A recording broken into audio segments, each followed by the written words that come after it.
Taylor, if you would, your thoughts on the win. Yeah, I mean, it's a crazy match. I think a lot of it was about just handling the moment and the pressure, and he was playing at a very high level. I felt like in the third and fourth sets, and it was really about just staying in it and kind of just withstanding how much pressure he was putting on me from the baseline with how he was, just either pulling me off the court on every shot or taking the ball super early, changing directions, which is like, it's so hard to do what he was doing so just consistently. So it was really just about trying to withstand it for as long as I could, keep holding serve and apply the scoreboard pressure and just hope at, a certain point that the errors are going to come a little more. I'm going to get a little more looks to attack and be aggressive. And, it got to that point in the end. And I finally started to get some mistakes from him and some balls that I could, look to be a little more aggressive on. Thank you. One question each, please. Ava. Congratulations, Taylor. When you talk about kind of wanting to stay steady and then when you're out there realizing that Francis is starting to make those mistakes and you have an opportunity, was it difficult for you at that moment, like even though you've been steady the whole time, to stay calm? It was interesting. So I think we both came out pretty tight. I think he actually might have came out a little more tight than me, but he calmed down quicker than I did. So I stayed a little tight for a little longer, but he was able to kind of rebound after the break and then take the first, and that was tough, really tough, I guess, mentally for me to kind of swallow that I was up a break. Like I kind of just gave the set away off of like my mistakes and like me being nervous. And second set, served well, was able to consolidate a break. Third set, played a really bad game to start, and that was it. And then, when he started making those mistakes in the end of the fourth to let me win the fourth set, it actually probably motivated me a little more because I was waiting the whole third and fourth set, the whole fourth set especially. I was just waiting I was just like, when's it going to come? When's it going to come? I'm like drilling balls to his forehand. He's drilling them back, whipping me off the court, changing direction. Like, it's just like, it's just kind of what I was waiting for. And then once he maybe started making some mistakes, started lifting the ball a little bit more, allowing me to attack more. If anything, it calmed me down, I think, because it just, I just felt like now I had some breathing room and it was more in my hands, I guess. Peter. Just you were emotional on the court afterward. Just what were you thinking in that moment? Like what were you feeling? Yeah, I mean, I think I hadn't really like fully, I guess, registered and like hit me when Banks, I guess, said the thing about how I'm in the finals and the crowd was cheering. I'm just like it's just kind of like how I am. I'm like more an emotional person when I'm happy. When I'm like really happy, like I cry at like happy endings in movies and like not at like sad stuff. So that's like kind of just like how I am. So it's just, it's just joy, like the crowd cheering and kind of that realization, like, wow, like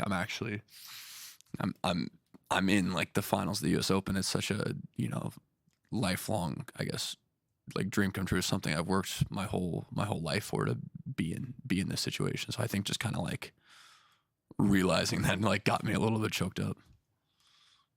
Taylor, can you just discuss why you're confident that you have a shot on Sunday to bring this home for you?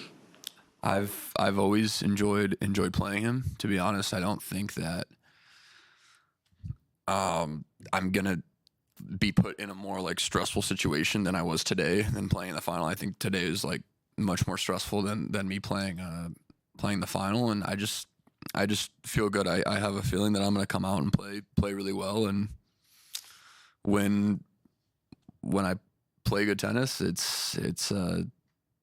I think that level is good enough to win. Chris. Taylor, can you talk about the the way you said you were overwhelmed, and you talked about how well Francis was playing and how you had to manage it and try to apply scoreboard pressure, but it was a seriously incredible effort by you to be able to do that given the stakes. And how are you able to do it?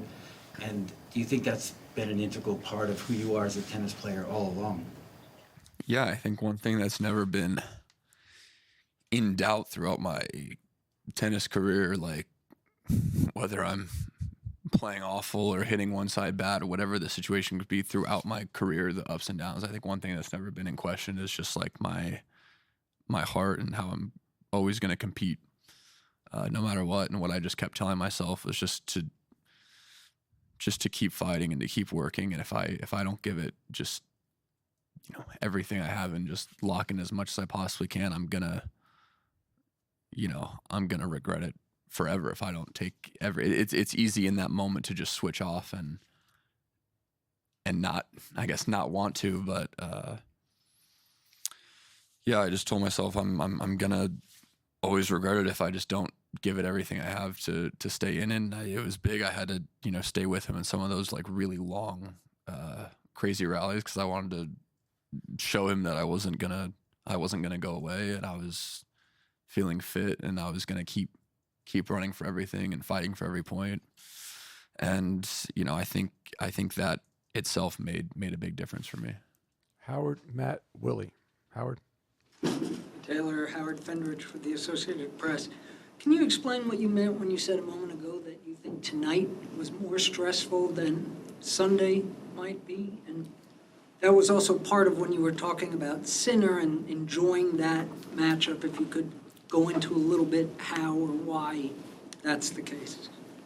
Yeah, I mean, it's two Americans to make it to the final. Both of us want to be the guy to make it to the final. I had a 6-1 head-to-head leading into it, so it's like, and I'm not thinking that I'm not going into this thinking that I'm the favorite, because everything's totally different when you're playing a match like this. He's been playing unbelievable all U.S. Open. He's been playing in the night match slot on Ash every single match. Like, I'm not thinking I'm the favorite, but it's tough to go in as like the record 6-1. This is to make a U.S. Open final. Whoever wins it is the American that made it to the final. It's a stressful situation to be in. It's different from playing the world number one, who you're probably not going to be the favorite against. But I think I've always played well against Yannick. I think we're 1-1. It's been a while since we played, but last time he got me in 3 at Indian Wells, and I don't know. He strikes. He hits the ball big. He's like a very strong ball striker, but I feel like I always hit the ball really, really nice off of his ball, and yeah, I don't know. I think I typically play well against him. Matt. Hey, Taylor, well done. You're so close to Francis, like on the court, and you're passing him at changeovers. Is there before he cracked there, and he had said his body was cramping, he was suffering from nerves. Did you sense anything in his body language, anything you're picking up that says this? I think there's something different here. I think he's wilting a little bit. To be honest, no. He did an incredibly good job of not showing me. To be honest, we played that one extremely long rally, and I was trying my best to not show that I was pretty gassed after that point.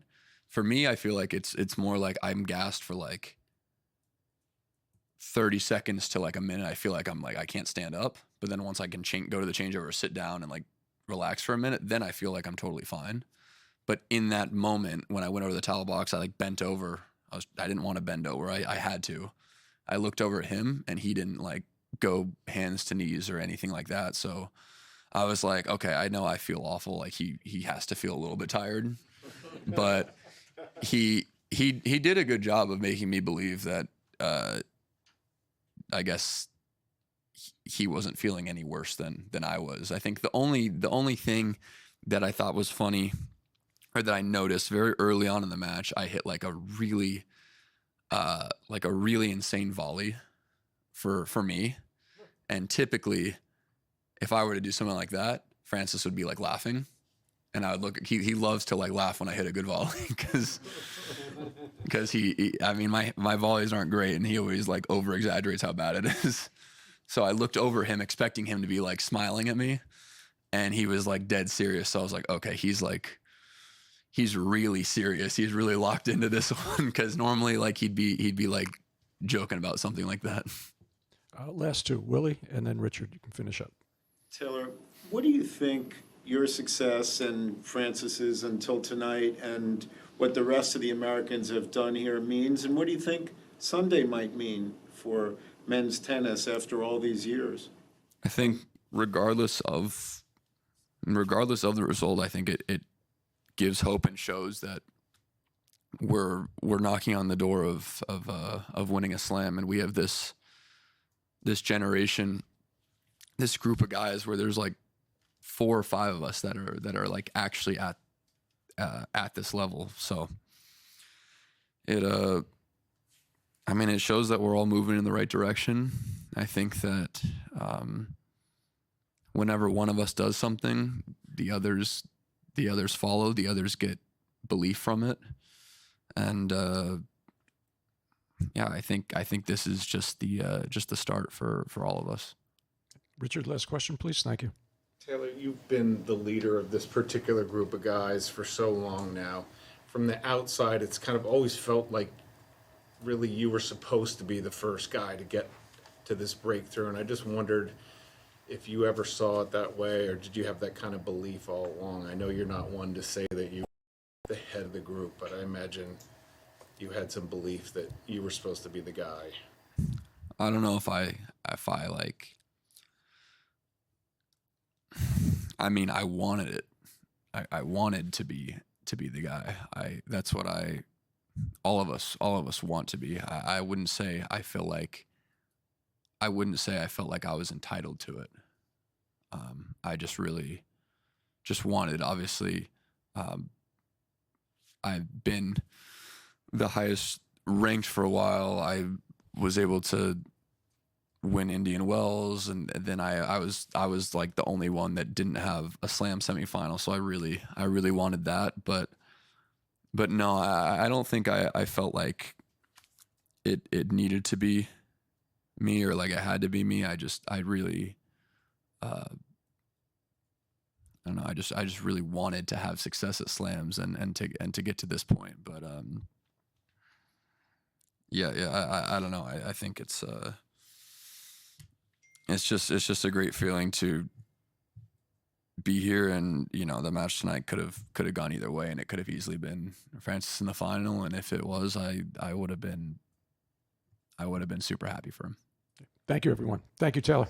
Hi, I'm John McEnroe, and welcome to Eurosport Tennis on YouTube. Click here to subscribe to Eurosport Tennis.